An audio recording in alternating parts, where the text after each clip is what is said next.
Selamat pagi Sobat Gokes, kembali lagi dalam program kesayangan kita di Gokes Broadcast Your Story. Nah tentunya hari ini saya akan membahas nih mengenai topik-topik terhangat yang ada di seputaran Kepri. Nah kali ini kita akan berbincang mengenai sosok pemuda daerah yang peduli terhadap pendidikan anak-anak di Kepri, yang khususnya saat ini baru di Lingga ya. Nah, siapa sih sosoknya? Penasaran nggak? Langsung aja kita sapa narasumber kita pada pagi hari ini. Selamat pagi Bang Afri. Selamat pagi Farah. Gimana kabarnya Bang? Sehat? Alhamdulillah sehat. Gimana kabarnya Farah? Alhamdulillah, kabar baik sekali. Nah, luar biasa sekali Bang Afri ini jauh-jauh datang langsung dari Lingga ya. Pada betul. hari ini bersama-sama kita untuk berbincang mengenai tentang seputar pendidikan yang ada di Kepri lah saat ini.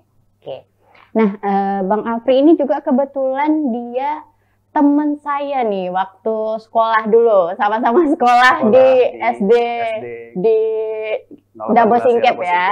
Dan juga satu sekolah juga pas SMA, SMP kita enggak ya, enggak sama-sama ya. Oke. Bang Afri ini lahir di Dabo Singkep nih. Nah, beliau ini merupakan salah satu pemuda yang terbilang cukup sukses lah sekarang dalam dunia kerja karena sudah melalang buana jauh ke Indonesia nih, bagian Kalimantan ya Bang? Iya, tepatnya sekarang di Kalimantan. Oke, kerjaannya sekarang jadi pertambangan ya Bang ya? Iya, application engineer di salah satu kontraktor tambang batubara. Wow, luar biasa sekali. Gimana nih Bang perasaannya sebagai putra daerah lah asal Lingga nih yang sukses berkarir di luar Lingga khususnya? Ya tentunya bangga sekali ya Farah, karena kita dari daerah ternyata kita punya potensi yang sama juga dengan teman-teman ataupun kawan-kawan yang ada dari luar sana, dari kota khususnya. Jadi di sini saya pengen menyampaikan bahwa background kita atau latar belakang kita tuh nggak jadi penghalang untuk kesuksesan kita. Benar. Seperti itu sih. Banget. Jadi jelas bangga sekali. Bangga sekali ya, terutama anak daerah asal Lingga bisa kuliah di luar kota juga kan, dan juga bisa kerja di luar kota juga. Betul. Jadi nggak semata-mata menetap di daerah, tapi juga menambah pengetahuan atau wawasan baru lah keluar daerah gitu ya Bang. Oke, pekerjaannya Bang Afri ini sebagai engineer terapan di PT Madani Talatah Nusantara Bengalon Kalimantan Timur. Wow, luar biasa sekali. Kalau anak-anak tambang ini gimana ya, perasaan saya itu kayak wow gitu loh. Kesan pertama melihat anak tambang ini loh. Gini, apa sih Bang pekerjaannya sebagai engineer terapan ini gimana sih gitu? Apa aja yang dilakukan? Oke, baik Farah. Mungkin kalau yang Farah bilang tadi kan wow gitu ya. Padahal di balik itu semua banyak hal-hal yang tidak kita tampilkan.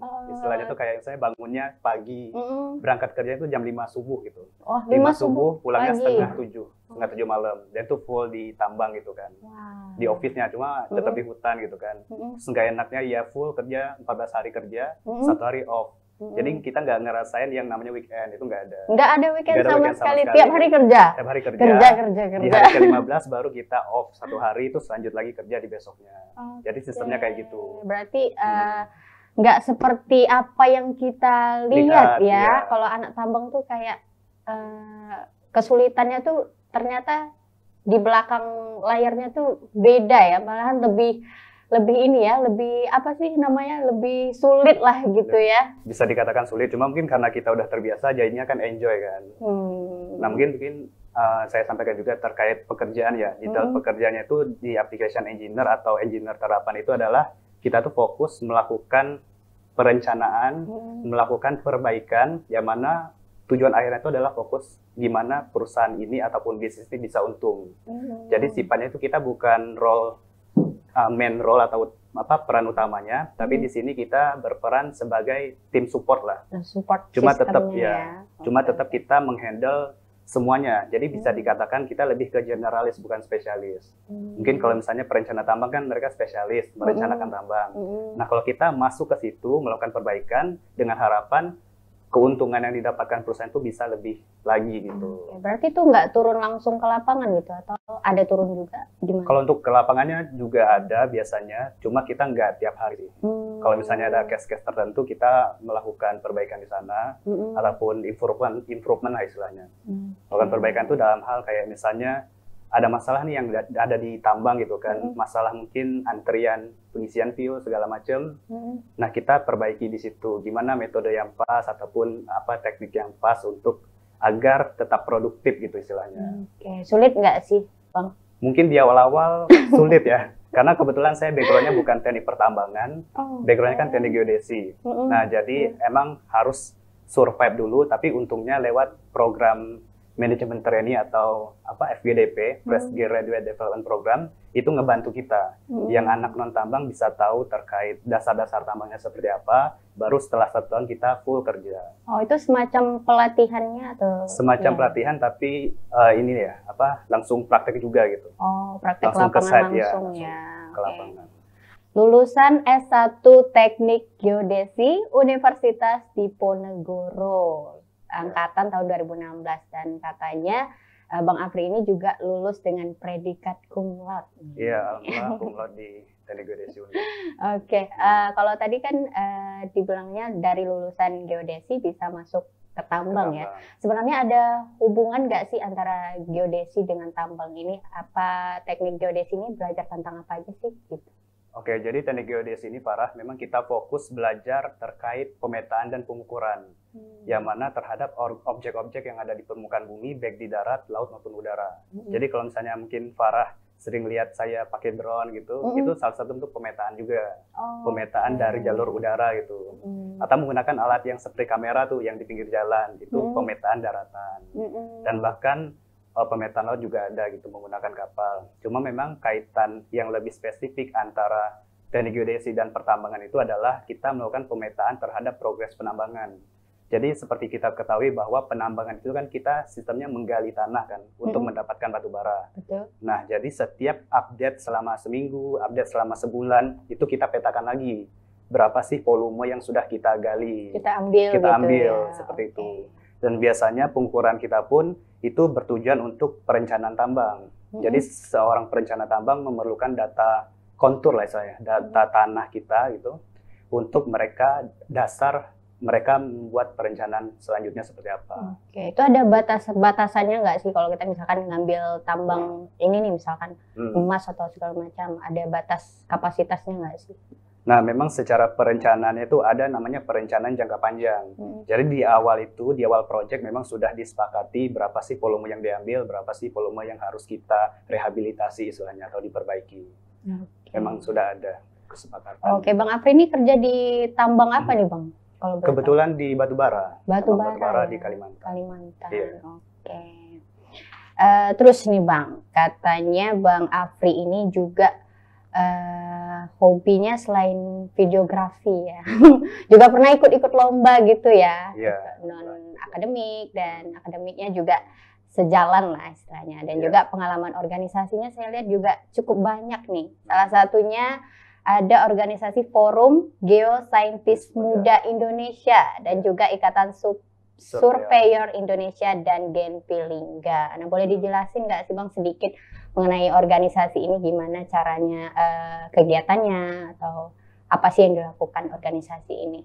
Ya, kebetulan untuk FGMI atau Forum Geosaintis Muda Indonesia itu adalah kayak sekumpulan apa ya, anak-anak geo lah gitu.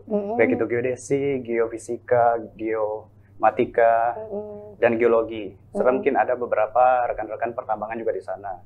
Nah, di situ memang kita fokus gimana caranya untuk ini sih lebih ke kayak menghimbau ataupun apa ya istilahnya itu kayak menyalurkan hobi-hobi anak-anak geo, khususnya dalam hal misalnya pembuatan paper, terus kayak kegiatan-kegiatan apa ya istilahnya ikatannya gitu. Karena kan kita juga punya ikatan yang mewadahi kebumian kayak Ikatan Survei Indonesia tadi, terus ada juga Ikatan Ahli Geologi Indonesia. Nah, kayak gitu sih. Dan kebetulan di sana saya sebagai tim media publikasi. Jadi, publikasi. Jadi kebetulan memang hobi videografi kan, jadi pas aja gitu menyalurkan hobi di situ. Dan juga di sana juga memfasilitasi kita buat bikin paper atau semacamnya, dengan harapan selalu update nih terkait apa ya, kayak penelitian-penelitian yang berkaitan di bumi, di dunia kebumian seperti itu. Terus kalau Ikatan Surveyor Indonesia memang fokus ke geodesinya gitu. Memang fokus di sana tentang ini ya, tentang pemetaan dan pengukuran terhadap objek yang ada di permukaan bumi. Dan di sana kebetulan saya join di ISI sebagai pengurusnya itu setelah lulus kuliah. Jadi cuma bisa support secara jarak jauh, termasuk FGMI tadi setelah kuliah juga, setelah kerja bahkan. Oh, bisa secara daring gitu ya? Secara daring. Jadi kemarin pas kita ngadain event nasional gitu, saya cuma support dari jarak jauh aja, karena kebetulan lagi di site kan, lagi di hutan, nggak bisa join di acaranya di Bandung waktu itu.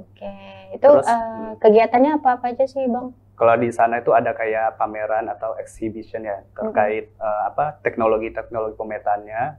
Terus ada juga kayak penulisan paper dan segala macam untuk publikasi ke ranah ilmiah lah, publikasi ilmiah gitu. Oke, jadi itu komunitasnya komunitas kampus apa di luar, dari luar?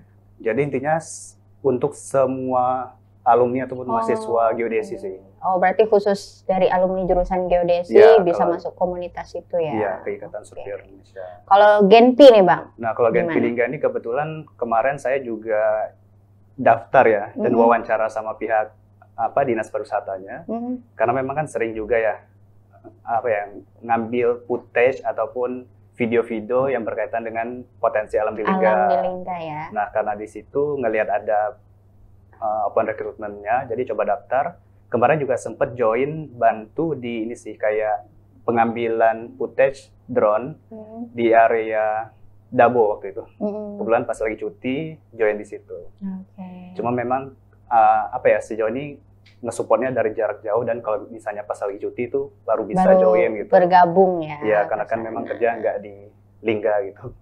Jadi agak susah. Kalau untuk pembagian waktunya sendiri Bang, gimana sih antara bagi waktu dengan bekerja dan juga sama organisasi nih, gitu, biar berimbang lah. Betul, memang karena dari dulu udah terbiasa manajemen waktu ya, karena merasa waktu 24 jam itu penting kan. Nah cuma pas kerjanya emang agak sedikit struggle lah, agak susah, karena kita kan kerjanya dari jam 5 pagi. Yang mana saya harus bangun jam 4 gitu, jam 4 mandi segala macam, prepare. Terus jam 5 bangun pagi, berangkat ke site-nya, terus pulang jam 6:30. Nah, jadi selama waktu itu saya memang fokus ke pekerjaan.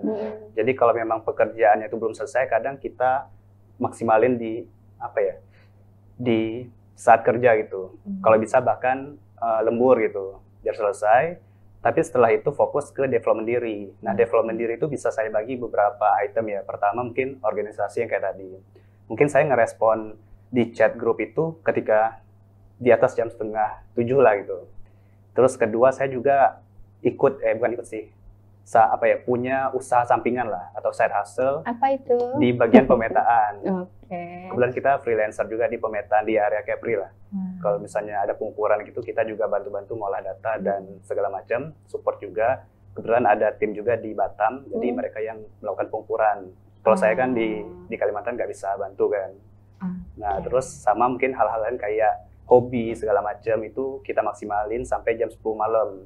Nah, jam 10 malam sampai jam 4 pagi kita tidur. Luar biasa ya, berarti pembagian waktunya pekerjaan juga penting ya Bang. Tapi organisasi juga tetap penting gitu untuk menambah wawasan dan pengetahuan kita juga, sekaligus sama juga berbaur lah istilahnya sama teman-teman, memperluas relasi dan sebagainya. Kalau untuk kesulitan atau pengalaman unik lah, ada nggak sih Bang yang waktu ngikutin organisasi gitu, pengalaman tak terlupakan atau pengalaman yang berkesan lah istilahnya? Pengalaman yang berkesan mungkin dari organisasi lebih banyak dapat kenalan sih, dan bahkan kayak info tambang gitu-gitu saya dapat dari teman-teman di organisasi gitu. Jadi merasa mungkin dulu saya mungkin Farah tau lah karakter saya gimana kan, pas dulu terlalu fokus akademik kan. Belajar. Tapi semenjak kuliah tuh ngerasa ternyata organisasi ini bukan hal yang rugi gitu, dan hal yang banyak manfaatnya. Benar. Jadi semenjak itu saya ikut organisasi dan ngerasa dapat teman baru. Terus kan organisasi juga menyalurkan bakat kita kan. Nah, merasa ini sih dapat lebih banyak dapat ilmunya, terus merasa bakat yang kita punya itu lebih tersalurkan gitu.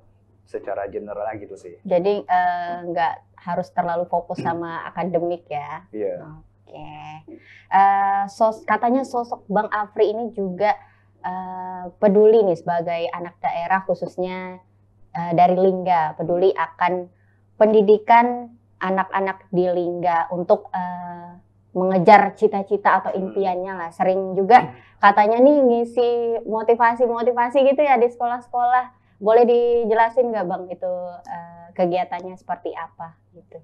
Ya kebetulan saya juga ini ya salah satu founder dari Selasa Lingga, Semangat Lingga Mengejar Asa, yang mana ini salah satu platform yang kita fokuskan untuk mensupport edukasi ataupun pendidikan dan juga aktivitas kepemudaan yang ada di Kabupaten Lingga. Nah mungkin saat ini kita memang masih terlalu fokus ke edukasi atau pendidikan, yang mana di sini kita memotivasi, mensupport dan juga memberikan dukungan gitu kepada anak-anak yang ada di Lingga, khususnya di Dabo Singkep ya saat ini, agar mereka tuh berani mengejar mimpi. Walaupun misalnya kita terkendala dengan faktor-faktor penghambat seperti ekonomi dan segala macam. Karena di sini saya juga dari keluarga yang middle down ekonomi, maksudnya menengah ke bawah, yang mana ini bukan salah satu penghambat saya untuk bisa sukses mengejar mimpi saya gitu. Tapi ini salah satu tantangan yang harus kita buktikan bahwa ini bisa berhasil. Jadi itu yang saya tanamkan ke mereka, dan harapan saya, semangat saya ini tuh bisa saya salurkan ke adik-adik ataupun teman-teman di SMP maupun SMA yang ada di Lingga. Oke, membagikan pengalaman ya. Oke, luar biasa sekali.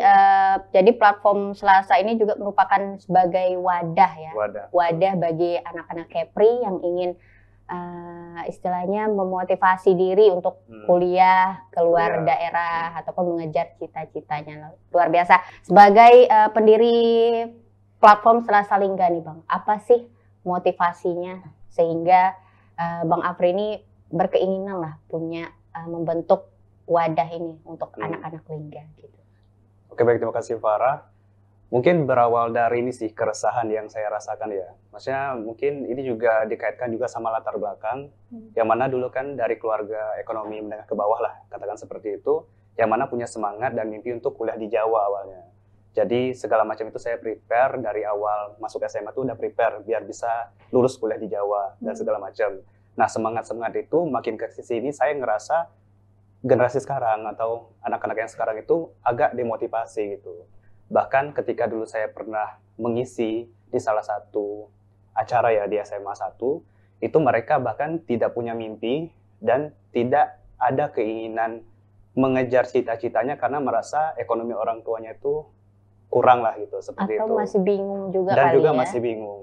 Nah di sini karena berkaca dari situ, itulah yang istilahnya itu melandasi atau melatar belakangi kenapa saya pengen membuat platform ini. Dengan harapan kita bisa mengajak mereka untuk sama-sama nih kita punya mimpi masing-masing, dan harapannya mimpi itu bisa terwujud dengan cara ya tetap berusaha dan tetap berdoa. Kayak gitu sih. Kalau dulu sih kita kan kalau misalkan mau cari seputar info-info tentang universitas nih kayak harus mandiri gitu kan. Betul. Jadi agak sulit juga gitu, harus pintar-pintar lah cari informasi. Nah dengan adanya wadah ini juga setidaknya membantu lah ya untuk anak-anak sekolah cari informasi tentang universitas favoritnya ya. Betul. Oke. Kalau untuk kegiatannya dari platform Selasa Lingga nih apa sih Bang? Oke, baik. Memang fokus di Selasa Lingga ini adalah kita di bagian atau di bidang edukasi dan kepemudaan ya. Yang mana di edukasi kita fokus kayak memotivasi mereka untuk mengejar mimpi, terus kita juga share terkait informasi, terkait lomba, terkait persiapan mereka dalam menempuh dunia perkuliahan nantinya, segala macam, dengan harapan mereka itu udah punya senjata di awal gitu. Termasuk kita juga memfasilitasi, jadi misalnya nih ada teman-teman yang lomba debat di SMA, kita fasilitasi dengan mengajak narasumber yang juga orang Lingga, jadi bukan hanya kita. Ada senior kita yang dari Lingga juga yang punya pengalaman di debat nih. Yaudah, gitu ya. Kita ajakin dia Zoom, meeting bareng, sama diskusi bareng sama adik-adik yang mempersiapkan lomba. Terus dari aspek kepemudaan kita juga sering ngadain live. Kita punya IG namanya Selasa_Lingga. Itu kita ngajakin nih pemuda-pemuda Lingga yang punya kegiatan positif. Contohnya kemarin itu saya mengajak kolaborasi dengan Bang Rahul dari Lingga Utara. Dari Resun bukan? Dari ya? Resun. Nah, dari Resun. Karena mereka punya kayak komunitas Pok Darwis ya kalau nggak salah, kelompok sadar wisata di Desa Resun itu untuk mengajak warganya itu melek lah istilahnya dengan wisata yang ada di daerahnya. Jadi kemarin kita ajakin juga live bareng, dan di sana saya juga dapat banyak ilmu lah ternyata untuk membuat sebuah desa wisata itu nggak gampang gitu, banyak perjuangan segala macam dan untungnya masyarakat di sana sangat support hal itu.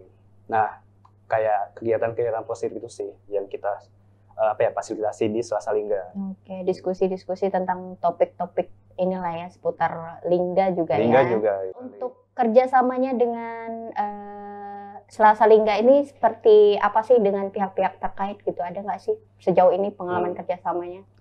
Kalau kerjasama secara resmi belum ada sih. Kalau misalnya kayak MOU segala macam itu masih belum. Cuma kita kebetulan ada co-foundernya dari salah satu guru-guru muda ya. Misalnya kita juga mengajak guru-guru muda yang kenal, misalnya kenalan saya lah gitu kan. Kita rangkul bareng-bareng gitu. Jadi untuk saat ini kita baru ada kerjasama tidak terikat atau segala istilahnya kerjasama yang tidak formal gitu, informal sama guru muda yang ada di SMA Negeri 1 Singkep dan SMP Negeri 1 Singkep. Nah di situ kebetulan mereka juga co-founder dari Selasa Lingga itu. Jadi ketika saya cuti, kita biasanya ngisi materi bareng lah di situ. Dengan harapan adik-adik itu selalu termotivasi gitu. Berarti kerjasamanya sejauh ini baru ke sekolah-sekolah gitu ya? Ke sekolah-sekolah. Oke. Harapannya sih bisa jauh berkembang lagi. Oke, semoga. Ada keinginan untuk kerjasama di luar daerah Lingga gitu? Untuk saat ini mungkin kita pengen memperlebar ke Lingganya ya, karena kayak yang tercover saat ini baru di Dabo gitu. Lingga kan banyak ya, ada Lingga, terus ada Senayang. Nah harapannya itu bisa kita cover dan bisa kita samaratakan lah. Nah ketika itu udah selesai mungkin barangkali bisa ke Kepri gitu kan.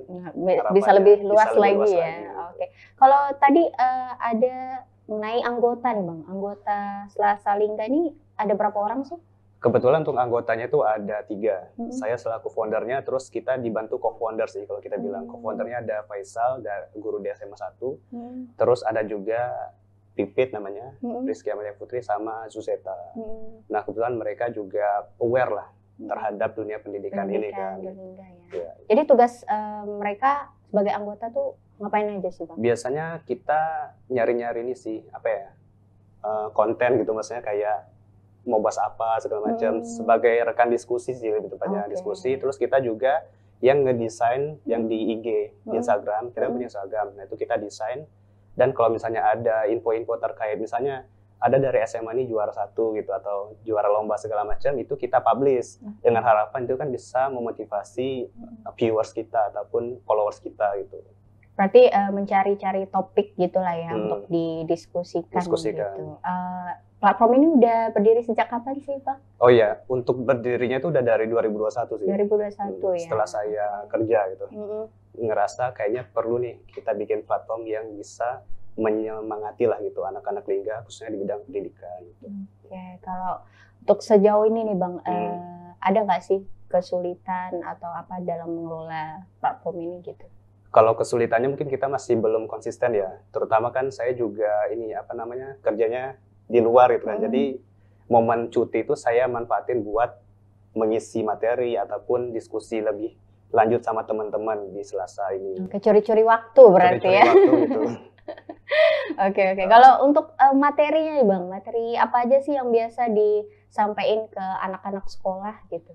Yang pertama jelas kita nggak henti-hentinya menyemangati mereka untuk mengejar mimpi ya, karena itu memang salah satu materi utama kita.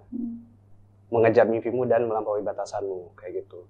Nah selain itu juga kita memfasilitasi materi-materi yang berkaitan dengan perlombaan, misalnya kemarin kayak lomba debat, terus kayak lomba karya tulis, lomba kayak teknologi tepat guna juga kita bantu fasilitasi gitu. Jadi untuk secara umumnya lebih ke mimpi, namun secara spesifik atau khususnya terkait tema-tema yang tadi. Oke, sejauh ini gimana respon anak-anak sekolah dengan adanya platform Selasa Lingga ini Bang? Kalau respon dari mereka lumayan baik ya, walaupun mungkin biasalah dari sekumpulan populasi kan nggak semuanya interest gitu ya, menerima kan. Tapi yang saya senang itu adalah ketika ada beberapa anak-anak sekolah itu mereka malah tertarik gitu.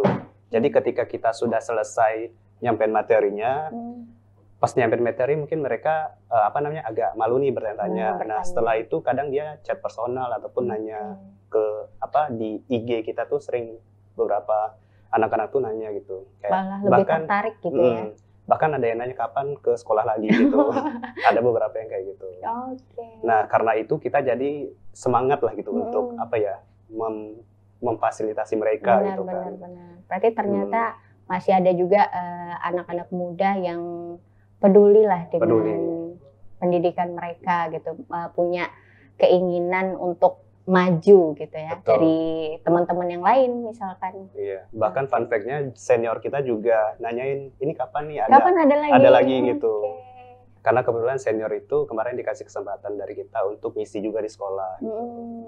Berarti selain menarik dari anak-anak sekolah juga bahkan alumni di atas kita juga bahkan tertarik ya untuk menyalurkan lah istilahnya informasi atau wawasan pada anak-anak sekolah ini tadi ya. Betul sekali, Farah. Oke, kalau Bang Afri nih melihat sejauh ini bagaimana sih kondisi pendidikan yang ada di Lingga saat ini? Kalau saya perhatikan mungkin kita compare dari tahun saya sama sekarang ya. Mungkin kalau dulu tuh masalah akses di Lingga itu sangat minim ya. Itu benar-benar tergantung motivasi kita lah pribadi untuk mencari informasi terkait pendidikan. Mungkin Farah juga ngerasain sendiri gimana susahnya dulu ya, sulitnya. Benar. Nah kalau sekarang itu saya bersyukur untuk fasilitas ataupun akses mendapatkan informasi terkait pendidikan itu sangat-sangat gampang. Sudah mudah sekarang. Sudah mudah.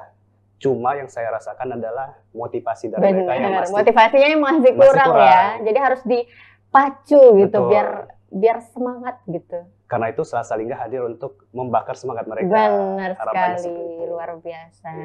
Oke, kalau untuk SDM di Lingga nih Bang, kalau menurut Bang Afri sudah mampukah bersaing dengan daerah-daerah lain gitu? Misal khususnya Kepri lah sendiri. Mengenai SDM jelas bisa ya. Maksudnya banyak kok yang di luar sana senior kita ataupun junior kita itu berhasil gitu. Berhasil tuh sebenarnya relatif. Cuma kalau kita lihat kayak prestasi di akademik ataupun prestasi-prestasi yang berkaitan dunia pendidikan itu Lingga nggak kalah juga. Benar. Jadi setidaknya kita tuh masih ada harapan lah untuk berkembang atau maju ke depan. SDM. Jangan salah juga ya, anak daerah ternyata ada juga yang sukses di luar kota. Ini contohnya seperti Bang Afri nih, ini kerja tambang nih ya. Mbak Farah juga. Oke, ini Bang, terakhir Bang, harapan terbesar yang ingin dicapai untuk saat ini dan kedepannya apa? Kalau untuk saat ini mungkin harapannya kita dari Selasa Lingga bisa konsisten ya. Termasuk juga masalah karir saya juga harapannya bisa konsisten, bisa lebih baik juga ke depannya. Dan mungkin bisa jadi untuk ke depannya bisa sepenuhnya mungkin berkontribusi untuk daerah. Karena seperti pepatah mengatakan, jangan lupa seperti kacang lupakan kulitnya gitu kan. Harapan saya juga bisa balik ke daerah untuk memajukan daerah. Kalau keinginan jelas punya ya, harapannya kan kita nggak bisa bekerja berempat juga gitu. Harapannya dari pemerintah daerah juga mulai peduli lah gitu. Mungkin tanpa harus lewat Selasa Lingga, lewat platform mereka juga bisa lebih berkembang gitu. Tapi memang fokusnya itu harapannya kita sama-sama berjuang lah untuk memajukan pendidikan yang ada di Lingga gitu. Biar lebih baik lagi. Oke. Ada nggak yang ingin disampaikan untuk anak-anak muda di Kepri? Apa Bang? Mungkin untuk anak-anak muda di Kepri ya, mau dari latar belakang seperti apapun kita, kayak saya pribadi lah gitu ya, dari pulau kecil, mungkin orang-orang di Jawa tuh nggak tahu Dabo Singkep apa, taunya Batam gitu kan, nggak tahu Dabo itu di mana, Lingga bahkan nggak tahu, bahkan Tanjung Pinang pun banyak yang nggak tahu. Nggak tahu ya kadang-kadang. Dia kira Pangkal Pinang. Taunya Batam gitu doang ya? Iya, taunya Batam gitu kan.